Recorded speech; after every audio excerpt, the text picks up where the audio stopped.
BCS পরীক্ষার প্রস্তুতি নিয়ে ভাবতে গেলেই মানে এই বিশাল সিলেবাস আর ধাপগুলো বেশ কঠিন মনে হতে পারে, তাই না?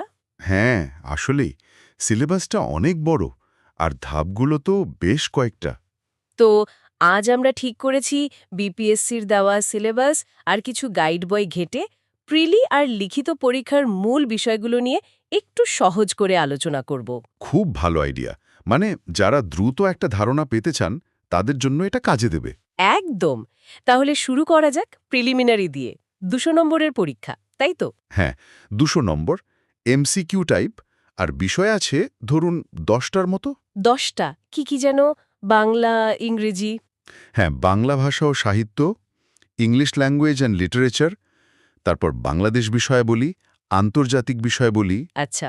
ভূগোল, পরিবেশ ও দুর্যোগ ব্যবস্থাপনা, সাধারণ বিজ্ঞান, কম্পিউটার ও আইটি, গাণিতিক যুক্তি, মানসিক দক্ষতা, আর শেষে নৈতিকতা, মূল্যবোধ ও সুশাসন। বাপরে, অনেক বিষয়। আচ্ছা, নম্বরের দিক থেকে কোনগুলো বেশি গুরুত্বপূর্ণ? দেখুন, বাংলা আর ইংরেজি দুটোতেই ৩৫, মানে ৭০ নম্বর এখানেই। আর বাংলাদেশ বিষয়াবলীতে আছে ৩০। এই তিনটা মিলেই তো ১০০ পার। হুম, তার মানে এই তিনটাতে বিশেষ জোর দিতেই হবে। আচ্ছা, ইংরেজির ৩৫ নম্বরের ভাগটা একটু বলবেন? ল্যাঙ্গুয়েজ আর লিটারেচার। হ্যাঁ, ল্যাঙ্গুয়েজ অংশে ২০ নম্বর আর লিটারেচার অংশে ১৫। ল্যাঙ্গুয়েজে যেমন ধরুন পার্টস অফ স্পিচ, মানে প্রেপোজিশন, নাউন, ভার্ব, এগুলো। তারপর ইডিয়মস অ্যান্ড ফ্রেজেস, কারেকশনস, ওয়ার্ডস, মানে সিনোনিম, অ্যান্টোনিম, স্পেলিং, এগুলো খুব জরুরি। আচ্ছা। বিগত বছরের প্রশ্নগুলো দেখলেই বোঝা যায়, মানে ৩৫তম থেকে ৪৫তম বিসিএস পর্যন্ত এই অংশগুলো থেকে প্রশ্ন আসছেই। আর লিটারেচার ১৫ নম্বর। কিন্তু সিলেবাস তো মনে হয় অনেক বড়। এলিজাবেথেন যুগ থেকে শুরু করে একদম এখন পর্যন্ত। ঠিক বলেছেন, সিলেবাস আসলেই বিশাল। তো এখানে একটা স্ট্র্যাটেজি কাজে লাগতে পারে। যদি সময় খুব কম থাকে হুম। তাহলে লিটারেচারের পেছনে মানে পুরোটা কভার করার চেষ্টা না করে ল্যাঙ্গুয়েজ বা গ্রামার অংশে ভালোভাবে ফোকাস করা যেতে পারে। মানে ওই ২০ নম্বরের দিকে। হ্যাঁ, ওই ২০-এ যদি ১৮ বা ১৯ তোলা যায় সেটা কিন্তু অনেক। লিটারেচার থেকে হয়তো খুব পরিচিত বা গুরুত্বপূর্ণ লেখক আর তাদের কাজগুলো দেখে নিলেন। পুরোটা হয়তো সম্ভব হয় না সবার পক্ষে। বুঝতে পারছি। বেশ কাজের টিপস এটা। আচ্ছা, প্রিলির পর তো আসল খেলা শুরু হয় লিখিত পরীক্ষা দিয়ে, তাই না? কারণ এর নম্বরটাই তো যোগ হয়। একদম, লিখিত পরীক্ষাটাই ফাইনাল রেজাল্টে ভাইটাল রোল প্লে করে। সাধারণ ক্যাডারের জন্য এটা ৯০০ নম্বরের পরীক্ষা। আর যারা টেকনিক্যাল বা উভয় ক্যাডারে আবেদন করেন? তাদের জন্য পদ সংশ্লিষ্ট বিষয়ে আরও ২০০ নম্বর যোগ হয়, মানে মোট ১১০০। ও আচ্ছা। এই ৯০০ নম্বরের সাধারণ ক্যাডারের বিষয়গুলো কি কি? বাংলা ২০০, ইংরেজি ২০০, বাংলাদেশ বিষয়াবলী ২০০, এই তিনটা বড় অংশ। তারপর আন্তর্জাতিক বিষয়াবলী ১০০, গাণিতিক যুক্তি আর মানসিক দক্ষতা মিলিয়ে ১০০, সাধারণত ৫০-৫০ ভাগ থাকে, আর সাধারণ বিজ্ঞান ও প্রযুক্তি ১০০। ইংরেজির ২০০ নম্বর কিন্তু অনেক। এই লিখিত ইংরেজির জন্য প্রস্তুতিটা কেমন হওয়া উচিত? মানে কি কি থাকে এখানে? লিখিত ইংরেজিতে মূলত একটা আনসিন প্যাসেজ থাকে, সেখান থেকেই বিষয়ভিত্তিক প্রশ্ন আর গ্রামার বা ইউসেজ মিলিয়ে আসে প্রায় ৬০ নম্বর। আচ্ছা। এরপর ওই প্যাসেজের একটা সামারি লিখতে হয় ১০০ শব্দের মধ্যে, এটাতে ২০ নম্বর। প্যাসেজের বিষয়ের সাথে সম্পর্কিত একটা লেটার টু দি এডিটর লিখতে হয়, তাতেও ২০। হুম। তারপর হলো রচনা বা এসে, সমসাময়িক বিষয়ের ওপর লিখতে হয়। এখন তো প্রায় দুটো লিখতে দেয়, ২৫ করে, ৫০ নম্বর। আর অনুবাদ? হ্যাঁ, অনুবাদও আছে, বাংলা থেকে ইংরেজি ২৫ আর ইংরেজি থেকে বাংলা ২৫, মোট ৫০ নম্বর এখানে।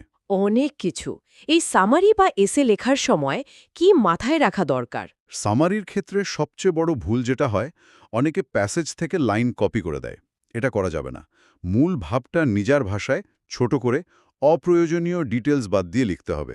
শব্দসীমাটাও খেয়াল রাখতে হবে। আর এসে? এসে লেখার আগে একটু সময় নিয়ে আউটলাইন বানিয়ে নিলে খুব সুবিধে হয়। লেখাটা গোছানো থাকে। তথ্য আর যুক্তির একটা ভালো সমন্বয় থাকতে হবে। আর অবশ্যই টাইম ম্যানেজমেন্ট। ৪ ঘন্টায় এত কিছু লেখা কিন্তু বেশ চ্যালেঞ্জিং। ঠিক। অনুবাদের ক্ষেত্রে কি বলবেন? প্রায়ই শুনি আক্ষরিক না ভাবানুবাদ ভালো। হ্যাঁ, একদম তাই। মানে শব্দ ধরে ধরে অনুবাদ করলে অনেক সময় বাংলা বা ইংরেজি বাক্যটা আর স্বাভাবিক শোনায় না। মূল ভাবটা বজায় রেখে সহজ সাবলীল ভাষায় অনুবাদ করাটাই ভালো। আচ্ছা, ইংরেজি ছাড়া আর যে বড় বিষয়গুলো আছে যেমন বাংলাদেশ বিষয়াবলী ২০০ নম্বর, সিলেবাস তো বিশাল। হ্যাঁ, বিশাল তো বটেই।